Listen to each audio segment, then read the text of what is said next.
4 o'clock? What?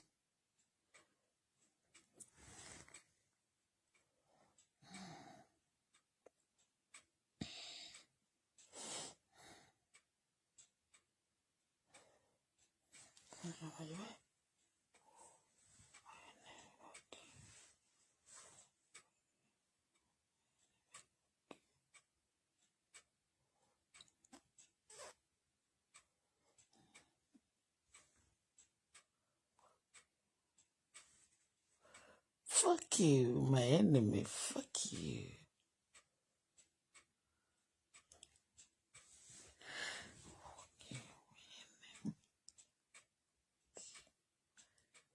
Good morning, friend. My friends, good morning.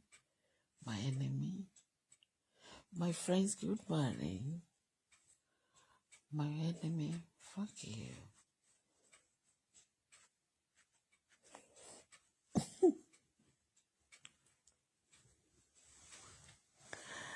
My enemy, fuck you. My friend, good morning. Make it a night in a seiki. Make it a night in a seiki. Make it a night in a seiki. Make it a night in a seiki. Make it a night in a seiki. In a seiki.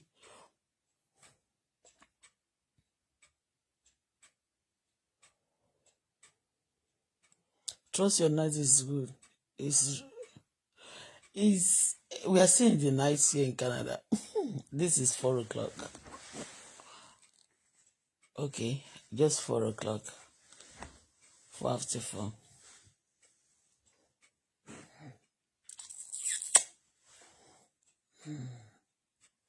It's just in the question.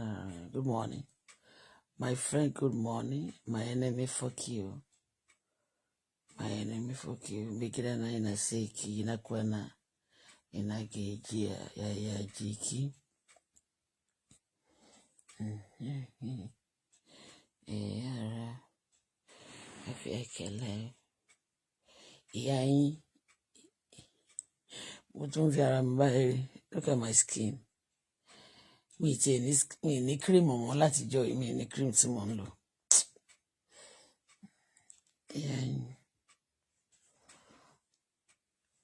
Kò sí Vaseline ló yẹ kí n fi massage ojú mi. Tó bá ti jí láàárọ̀, you massage your face like this. I'm going to prayer. I can't do without prayer. I just want to greet my Megidana Inasiki. Alena Inasiki. Actually, lórí ọ̀rọ̀ UBA. So, exercise. They massage my body.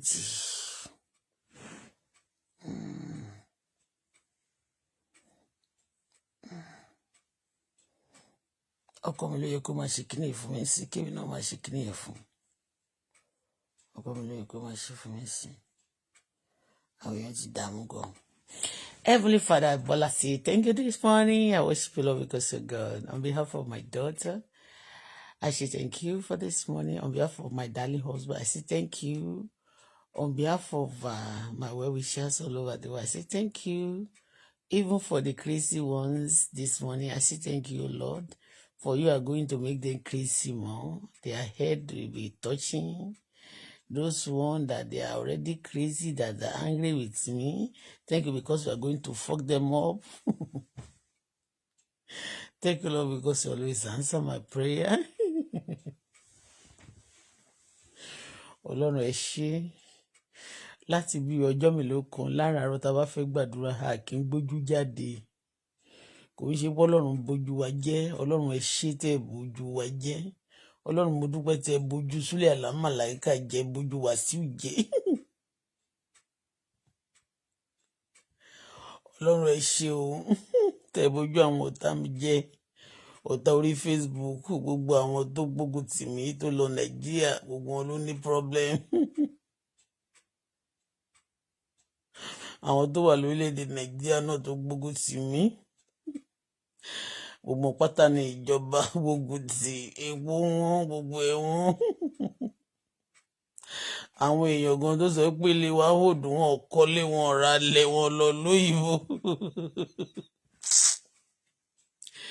èmi kọ́lé mo ra lẹ̀ mo bímọ mo lọ́kọ mo màdúrà gbọ́ Ọlọ́run mọ̀ mí, mo délùú Canada mo ríwèé gbà, ẹ̀rù ò bà mí tí immigration bá dé. Ọlọ́run ẹ ṣé o, kì í ṣe pé mo fi ṣàkójù náà bọ́ tí mo kọ̀ dúpẹ́ ní Ọlọ́run.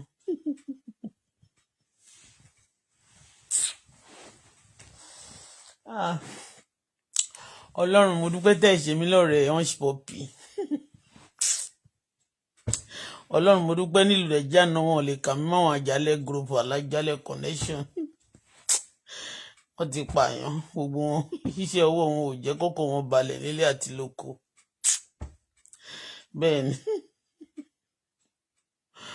ọkàn wa balẹ̀ bí ọkọ̀ tòlótòló. ẹ ṣé o fún ìrántẹ́ fi wọ́n wá. adúpẹ́ pé ìgbìnà táwọn ní ṣe lórí ayé wa. adúpẹ́ pé id card wa ò ní sọnù bẹ́ẹ̀ ṣe fi wọ́n mí pé id card àwọn kan máa sọnù lẹ́nu ọjọ́ mẹ́ta yìí. Olúwa ẹ ṣé o, Olúwa ẹ ṣé o, Olúwa ẹ ṣé o. Ọlọ́run ẹ ṣé o, tẹ́ báwọn ọ̀tá mi fa wèrè láti bíi 7.5 years ago. ojú tí wọ́n ṣùgbọ́n wọ́n fi kálá gbé. Ọlọ́run ẹ ṣé, Ọlọ́run ẹ ṣé tẹ́ ń jà fún wa, tẹ́ ń gbàdúrà fún wa. Ọlọ́run ẹ ṣé o, olùgbàlà ẹ ṣé o, alágbára ẹ ṣé o.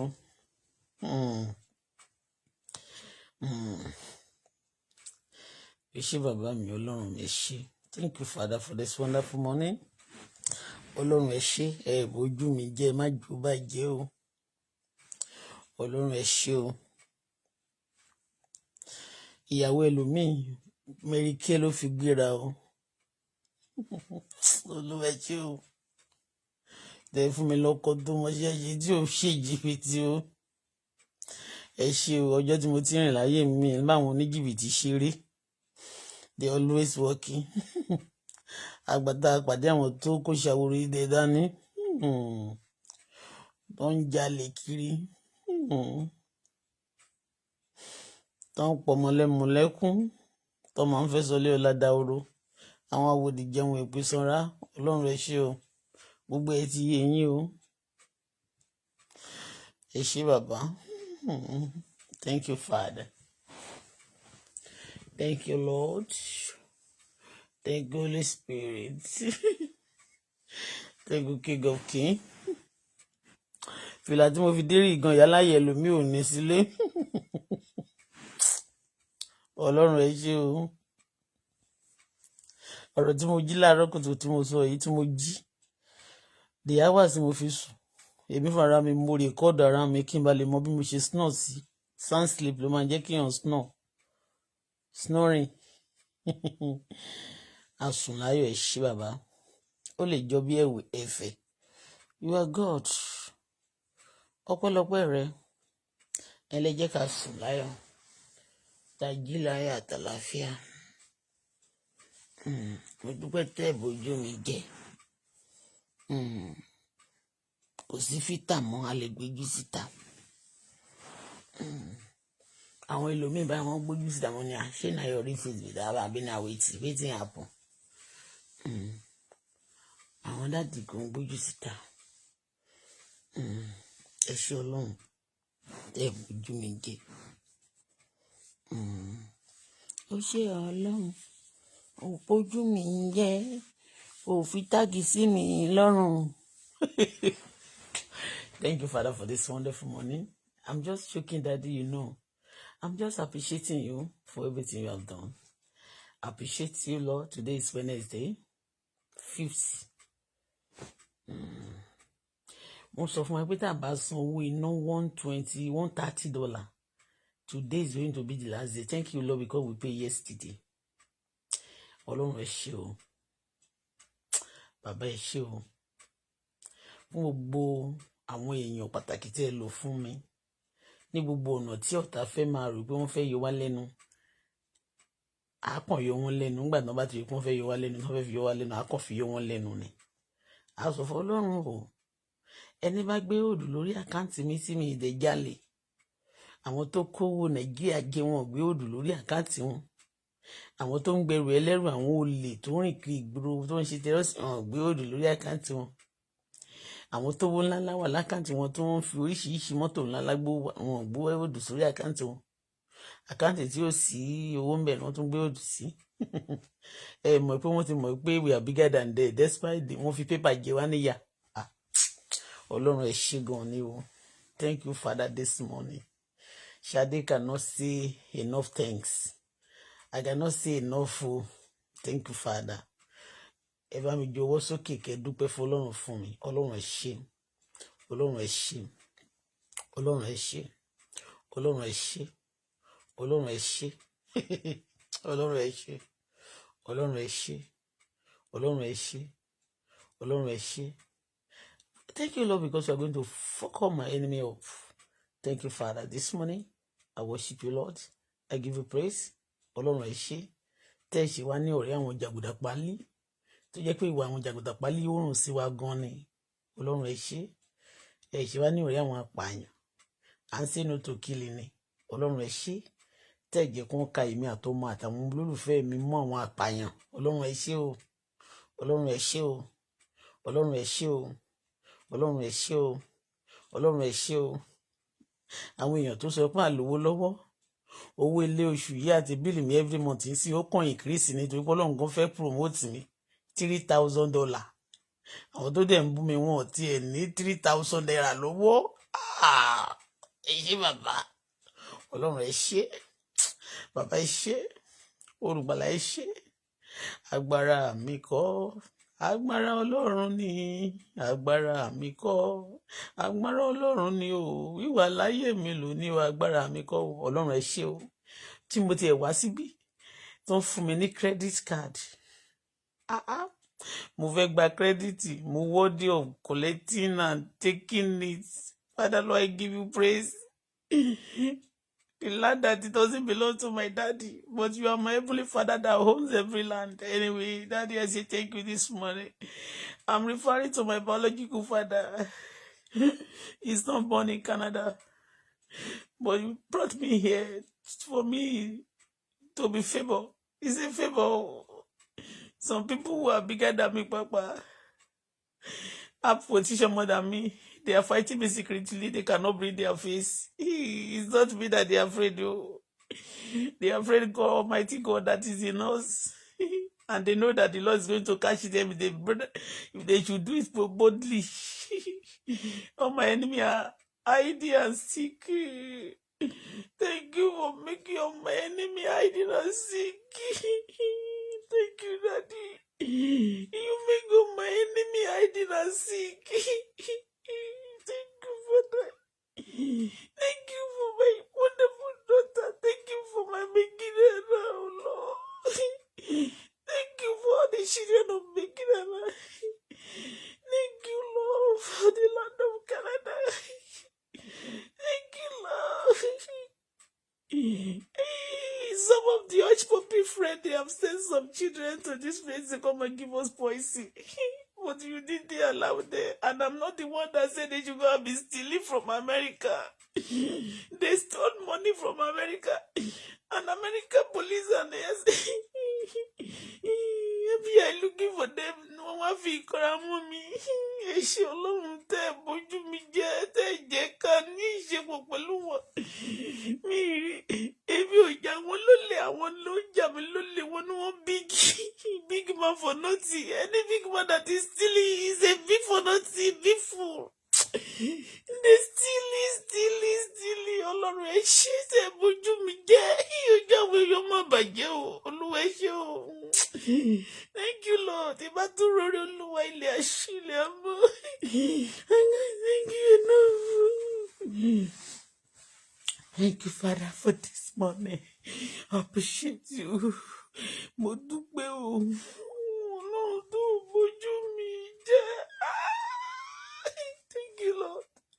Iṣẹ́ bàbá. Àlèwílé ṣe. Àjẹmúra kàdé. Ẹ ṣé Ọlọ́run. Lórí àwọn ọmọ àtọmọmọ. Ọlọ́run ẹ ṣé. Àwọn ẹlòmíì be going to your country. And what this one said, don't go, don't go, don't go. I don't know why. Some people don't want to go. They are sending them to go. Oh God. Me, I say I want to go for holiday. I won't even want to see how Nigeria, they say Nigeria have changed you since you left home. I just want to see the place. They say, don't come, don't come, don't come. And some people don't want to go. They are sending them back on with you. And you like,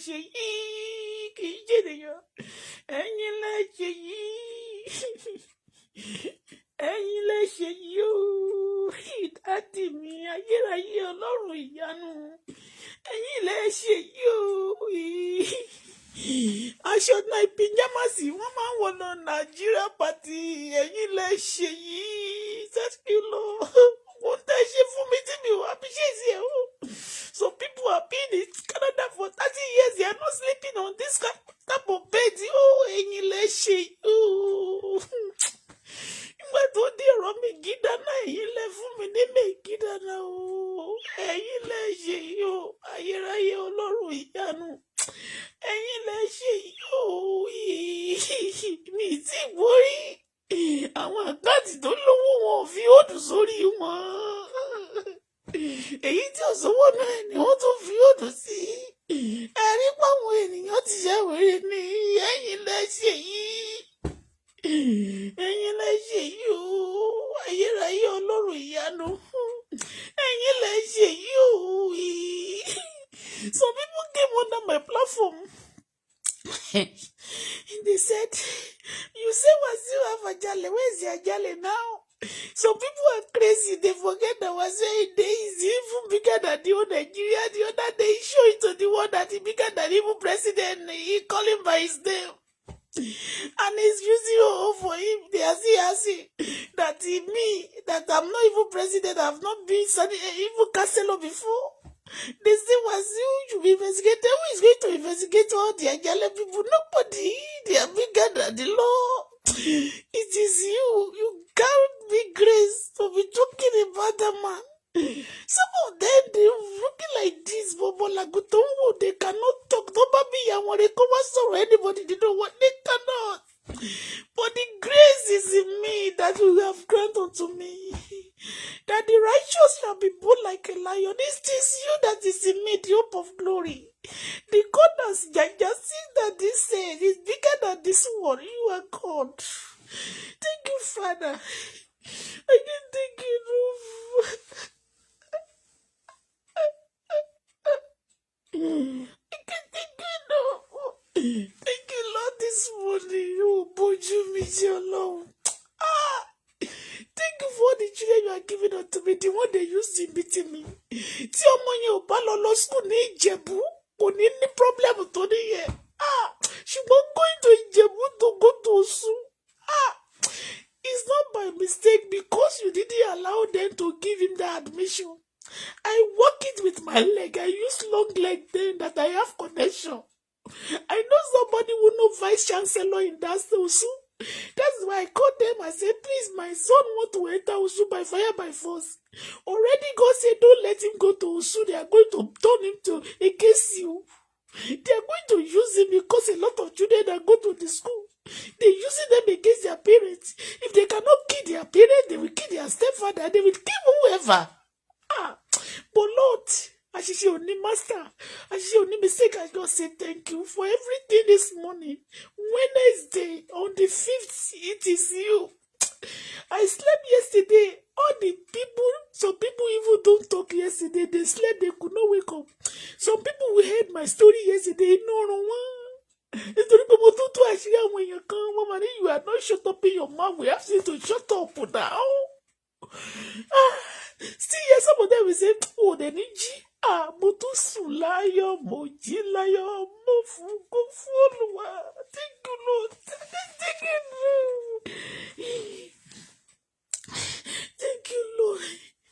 Thank you for my darling daughter that's sleeping.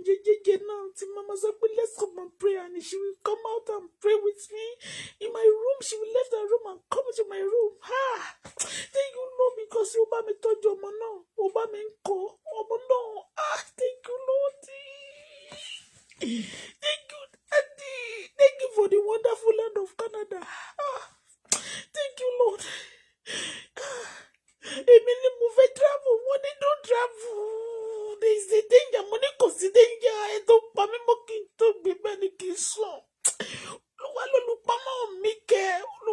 òjijì mi ní òrùkí yóò pa mí nígbà ọ̀sán mi ní sùtà ni tàbí òṣùpá nígbà òru àní sùtà gbangba ni àní yàwèrè àní sí nínú ìran àwọn tó máa yàwèrè mi ti ké ni ó ní ojú òrùkí yóò pa wá nígbà ọ̀sán tàbí òṣùpá nígbà òru Olúwa yóò pa mọ́pọ̀ nínú ibi gbogbo yóò pa ọkọ wa mọ́ yóò pa láti àbá wa mọ́ láti gbẹ láti sẹ́láyà mi fi ìyàwó tó ń kó sẹ́rù náà tí wọ́n náà fẹ́ sọ padà sílé mi fi yọ̀ wọ́n mi kò ń dúpẹ́ ní pé agbára mi kọ́ agbára Ọlọ́run ni agbára mi kọ́ Bọ́lá agbára Ọlọ́run ni ìwà láyé mi lò ní agbára mi kọ́ bàbá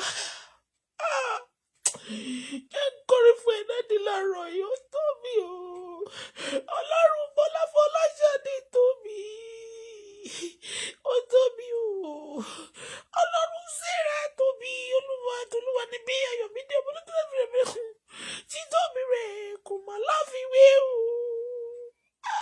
ó tóbi o Olúwa tóbi lọ́ba débi pé àwọn èèyàn àwọn politician kan tó ń ṣe wèrè lábẹ́lẹ̀ níṣẹ́ gbogbo wọn tó ń dì pẹ̀lú mi wọ́n rí àwọn méèsì wọn àwọn ìjọba ẹgbẹ́ wọn níbẹ̀ yẹn wọn ò lè bá wọn jà.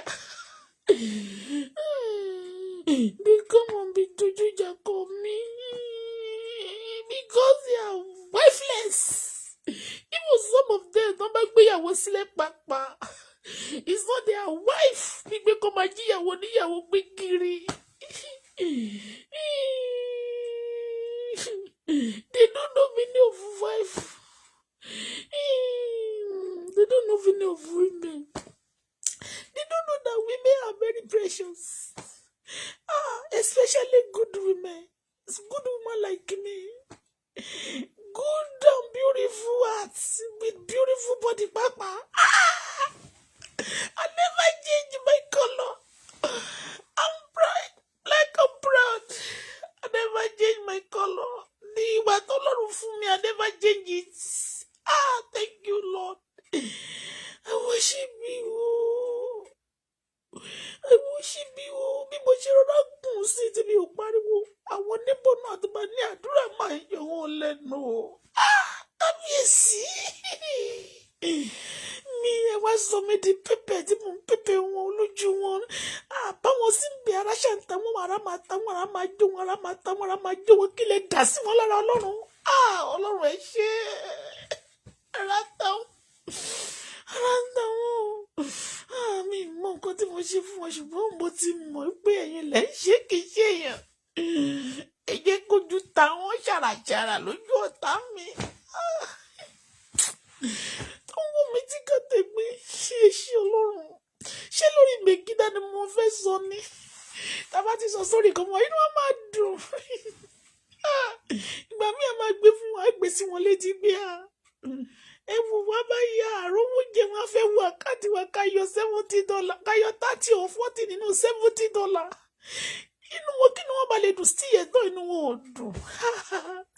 Ẹ ti sọ pé kò sí nǹkan tá a fẹ́ ṣe inú àbí mo kò kí ń dùn àti gbogbo àwọn èèyàn tó bá ti ń ṣèkà yìí kò sí bó ṣe lè mọ́lẹ̀ wọ́n gbà.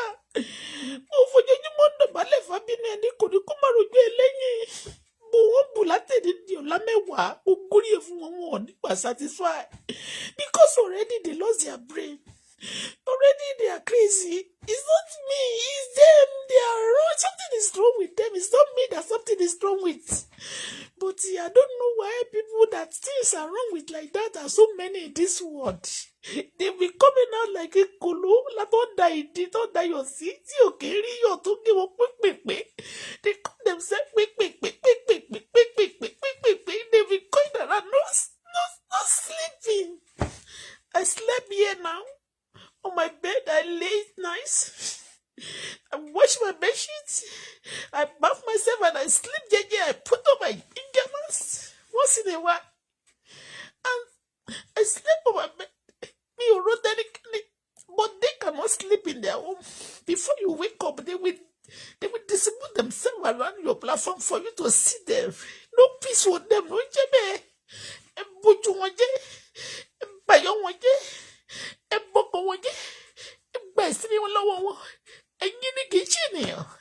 Thank you, Daddy. Wow. Thank you, Lord. Ó ṣé bàbá mi. Olóore mi. Tó tóbi tí mo fi tóbi. Mi tóbi kí n má lè gbéra mi.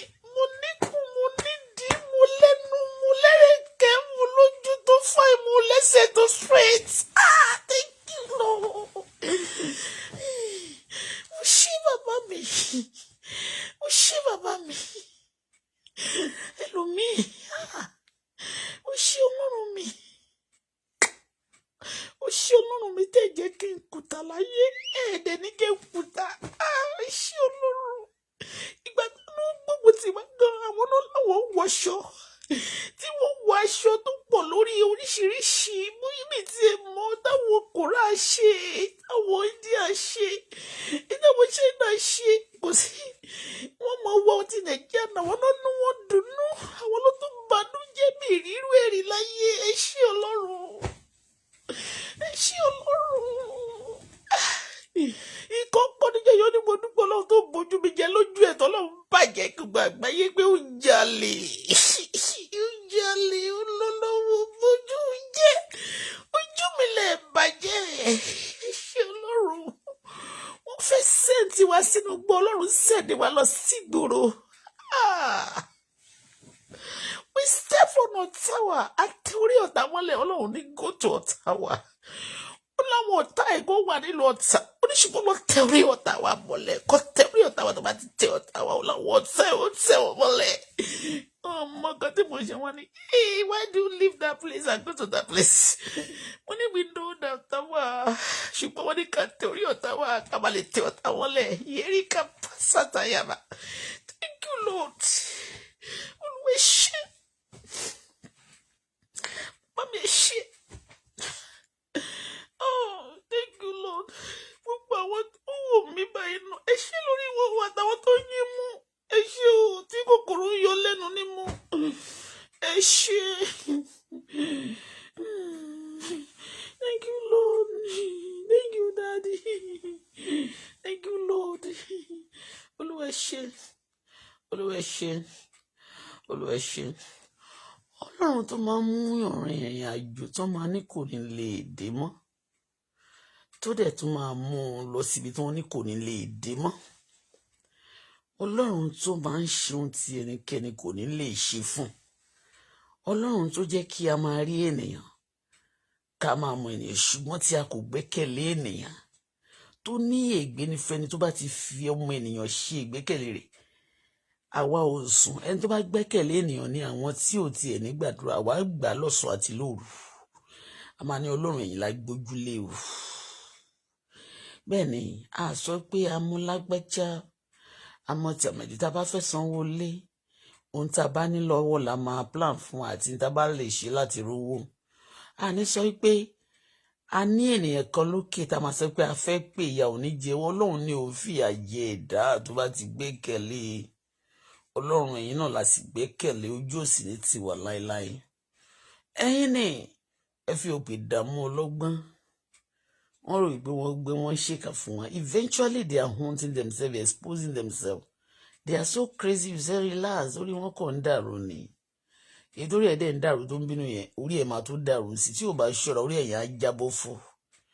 Ọlọ́run ẹ̀yin lẹ ṣe é fún mi kì í ṣènìyàn. Ẹ fún mi lọ́mọ. Olúwa ṣe èyí ló ń jẹ́. Nígbà tí mo sunkún táyé pè mí lórúkọ ẹ̀gàn pé ìwọ ò lè bímọ. Ìwọ tó ti fi nǹkan ọmọ ẹ̀ ṣòwò mo lówó mélòó mo ní ṣé mọ́tò àwìn tí mo gbé Nàìjíríà tí mo ń gbé fún wọn ní sọlúmẹ́ǹtì. Kí ni mo ní gan? Má ní ó ti fi nǹkan ọmọ ẹ̀ ṣòwò torí pé Ọlọ́run ẹ̀ jẹ́ kán rí mi pé mi tiẹ̀ lówó. Màá tún jáde wá màá ní 90,000 ló wà nínú àkáǹtì business àkáǹtì bólẹ̀ ti gbọ́ rí. Less than $7 ló máa bí $10 ló wà nínú àkáǹtì they still hold it. Àkáǹtì tó ń hold bí náà kò sówó ń bẹ̀ wọ́n tún hold it náà kàn fi kóòdù sí because wọ́n mọ nǹkan tó lè ṣe mọ́. You confuse them totally. The enemy is actually crazy about me. Not me that is something. Nothing wrong with me. The Lord is with me. But because God is against them, it's now tosticating them, making them crazy. Ó ṣẹlẹ̀ sí bọ̀dá kan tó ń pè ní Dáfídì. each time tí Gòláyátì àmì bọ̀dá Sọ́ọ̀lù bá ti rí àbí tó bá ṣe nǹkan kan orí ẹ̀ á máa dàrú orí Sọ́ọ̀lù máa ń yí ẹni tó bá ti rí Dáfídì ní ti ṣe sí Dáfídì máa ń bí nínú torí bẹ́ẹ̀ orí ẹ̀ máa ń dàrú tó bá tún ti wá dàrú ló máa play tambourine fún ọ̀rọ̀ ẹnu ẹ̀ ló máa gbọ́ torí ẹ̀ máa fi cool down ọ̀rọ̀ ẹnu Dáfídì náà ni ló máa gbọ́ kórí yẹn tó lè wálẹ̀ orí yíyí kò ń ṣe pé mu sìgá nìkan mi ò wọ̀n bóyá bọ̀dá Sọ́ọ̀lù ti mu sìgá rí tó yí lórí ni àbó jẹgbá náà ni àbó ṣí èrè ní tí ẹ mọ tó ṣe rárá ṣùgbọ́n mo kàn mọ́ púrẹ́ ẹ̀ máa ń dédé yí ni ó máa yí sí Dáfídì dẹ̀ máa ń ṣoore fún ó máa ń ṣoore fún ó máa ń ṣoore fún òun ló máa lọ tẹ tamborin ló máa tẹ gìgá ló máa tẹ gbogbo ẹ̀ kórí ẹ̀ bá lè kú dà òun ló máa gbàdúrà àná títí ẹ̀ ló máa ń sọ wèrè ẹ̀ kalẹ̀ ló máa ní òkè tí wèrè tí àwọn ìkíní ẹ̀ tó bá ti fẹ́ kó bá rẹ̀ báyìí tó bá ti fẹ́ jáwọ́ jà bẹ́ẹ̀ ni àná tí orí Dáfídì ló máa ń suppress ogun ayé Sọ́ọ̀lù sí ẹ̀ tí Sọ́ọ̀lù ya wèrè to the level that he will be doing evil thing kí ló dé Ọlọ́run kábíyèsí ni má jẹ́ ká bèrè pé kí ló dé òun náà ṣe sẹ́ pé kábíyèsí o ọba tí ò kí ń fẹ́yàn ṣe tutù tí ò kí ń tẹ́tí ẹ̀gá sì sójú èèyàn lójú ọ̀tá ètò aṣọ lánàá wọ́n ṣe kíní kan fákàtì ó ti pẹ́ tán ti ṣe kì í ṣe sí mọ́ ó ti pẹ́ tán ti ń ṣe láti láti ẹni ó ní 20 ọdún tó kọjá àti yóò rí mọ́ a kàn ń sọ ń sìn kọ́ máa lè gbé kúrò ní ẹni tó bá dẹ̀ wà ní UBA tó bá ń bá wọn ṣe òṣì yẹn no problem adẹ̀lẹ̀ àwọn burúkú náà máa rò pé wọ́n ṣe fún wa rí ló máa já sí ó ti yé bẹ́yẹn so jẹ́ nǹkan ní fọ́lọ́hún kábíyèsí o yes Lord kábíyèsí o you are the God of heaven and the earth kábíyèsí o kábíyèsí.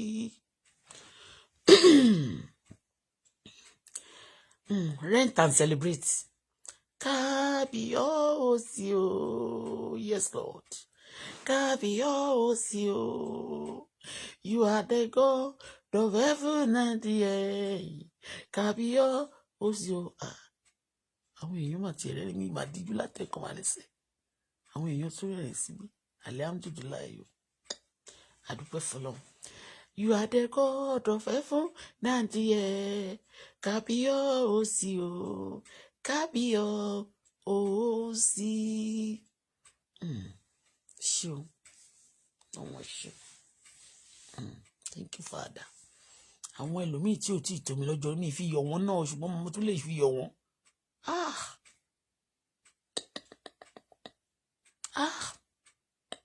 Ọlọ́run bójú wọn jẹ́. Yeyeyeyeye. Thank you, Father. Ṣé Ọlọ́run mi? Thank you, Father. Mo dúpẹ́ láàárọ̀ yìí ọjọ́ Wednesday. Mo ṣe nígbà kan rí. Ó ní ìgbà kan rí nǹkan mọ̀nà rẹ bàbá. Nígbà kan rí ọjọ́ Wednesday àyà wa máa já ní sókè báyìí. Nísìn wọ́n bí ìyálà ìyá àwọn wèrè ẹlẹ́mìí oṣù kan. Ọjọ́ Wednesday tó bá ṣe wèrè àṣẹ dànù. Ọlọ́run ẹ ṣé. Continue to make every day a wonderful day for me, for my well-wishers, for my darling daughter, even my son and my husband. Àtàwọn tó bá ti fẹ́ràn wa. Kábíyèsí o. You are the God. Some people believe without them we cannot even eat. Bá ṣe sọ pé bí ipa wá ìyà jẹ wọn, ìyà ò ní jẹ mí o. Ìyà ò ní jẹ mí, ẹnu ìyà ò ní jẹ mí. Táwọn èèyàn tiẹ̀ fẹ́ fìyà jẹ mí, àwọn tó pèsè ìyà yẹn náà máa jẹ ìyà yẹn, àwọn tó ṣe ìyà yẹn ló máa jẹ ìyà yẹn. Ìyà ò ní jọmọ mi, ìyà ò ní jẹ síra. Gbogbo ẹni tó ṣe ìyà yẹn ẹ̀yin lè máa jẹ, ọmọ yín á jẹ. Ìwọ tó ṣe ìyà tó ló fẹ́ sáàfù mi, tó ló fẹ́ sáàfù ọmọ mi, ó lọ́ọ́ máa mi sáàfù ọmọ ẹ̀, á sáàfù ìwọ náà ní ìyà. Ó jẹ ìyà wá jẹ́wé yá sí. Bẹ́ẹ̀ ni kì í ṣèyàn ló máa fìyà jẹ, Ọlọ́run máa bẹ gbogbo ènìyàn tó lágbára jù láti fìyà jẹ. Wọ́n sáàfù ọmọ ẹ̀ ní ìyà, wọ́n sáàfù ìwọ náà ní ìyà. Wá jẹ ìyà wá jẹ́wé yá. Wá jẹ ìyà wá jẹ́wé yá. Wá jẹ ìyà wá jẹ́wé yá. Gbogbo ẹni ṣe ìyà sílẹ̀ fún èmi àtọmọ àtọkọ àti gbogbo àwọn olólùfẹ́ mi gbogbo ẹ̀yin ẹ̀dá ìkà bẹ́ẹ̀ ẹ máa jẹ̀yà ẹ jẹ̀wé yá jẹ̀yà kò jẹ̀wé yá jẹ̀yà kò jẹ̀wé yá jẹ̀yà ẹ jẹ̀yà ẹ máa jẹ̀wé yá gbogbo ẹ̀yin tẹ́ bá ṣe ìyà tẹ́lẹ̀ mú serve àwọn èèyàn you will serve yourself you will drink your poison ibi ẹ máa ṣẹlẹ̀ sí ẹ bó ṣe máa jẹ́ nìyẹn I cover myself blood of Jesus my daughter my people Ọlọ́run mo ti sọ pé mi ní máa fẹ́ jẹ́ Jésù wẹ̀ mọ́ torí pé mi ì fẹ́ máa encourage àwọn ritualists kọ́ máa sọ pé àwọn kan máa ń sọ̀rọ̀ Jésù tó pé they are foolish bá ṣe gbọ́ lẹ́nu àwọn ènìyàn ní bàtà wo ò fẹ́ jẹ̀wẹ̀ rí ṣó ti yé Ọlọ́run tó dá ayé àti ọ̀run gbé agbára wọ̀ mí agbára tó máa ń bojú ọ̀tá jẹ́ lọ́sàn-án lóru láàárọ̀ lálẹ́ ẹ̀yọ̀ ta ló lọ lé olóògùn ta ló ń dìde ogun sí mi tí mi ò gbórúkọ ẹ̀ lọ́bì kankan mi ì ti rántí orúkọ wọn tí n bá ti kúrò lórí live chat àbí tí n bá wà nulẹ̀ tí mi bá sọ̀rọ̀ báyìí màmá wí pé kí la máa jẹ fún breakfast ṣé kò sáwẹ́ lónìí mo fẹ́ ṣe exercise díẹ̀ mi ò fẹ́ jẹun púpọ̀ how many litre of mélòó ni mo lose ní kíní mi ò fẹ́ jẹ calorie how many báwo ni system mi ṣe mo lọ toilet dáadáa àbí thinking about that màá béèrè lọ́wọ́ ọmọ mi how did you